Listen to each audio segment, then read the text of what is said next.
بیت المقدس مسجد اقصی معمولی جگہ نہیں ہے۔ حضور صلی اللہ علیہ وسلم نے فرمایا 3 سفر کرو تو سمجھنا تم عبادت کر رہے ہو۔ فرمایا بیت اللہ جاؤ تو عبادت سمجھ کے جانا، مسجد نبوی کی طرف جاؤ تو عبادت ہے، مسجد اقصی جاؤ تو سمجھنا یہ بھی عبادت ہے۔ مسجد اقصی میں جب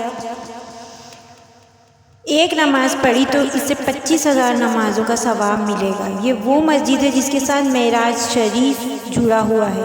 مسلمانوں، قرآن کہتا ہے تمہارے معراج کی شان مسجد اقصی سے جڑی ہوئی ہے۔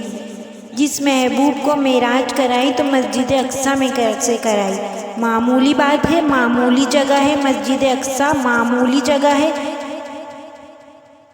یا معمولی بات ہے؟ نبی پاک صلی اللہ علیہ وسلم نے وہاں نبیوں کی امامت کرائی۔ 17 مہینے میرے نبی پاک صلی اللہ علیہ وسلم نے اس مسجد کی طرف رخ کر کے نمازیں پڑھی۔ حضرت سلمان فارسی سے ایک کافر نے پوچھا تیرا نام کیا ہے؟ کہا اسلام۔ تیرے باپ کا نام کیا ہے؟ کہا اسلام۔ اور تیرے دادا کا نام کیا ہے؟ کہا اسلام ہے۔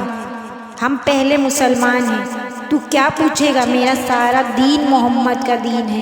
اقبال نے کہا ہے میری زندگی کا مقصد تیرے دین کی سرفرازی، میری زندگی کا مقصد تیرے دین کی سرفرازی، میں اس لیے مسلمان، میں اس لیے نمازی۔ اس کے لیے کام کیسے کریں، جدوجہد کیسے کریں؟ کہا گیا قوت عشق سے ہر پست کو بالا کر دے، قوت عشق سے ہر پست کو بالا کر دے، اور دہر میں اسم محمد سے اجالا کر دے۔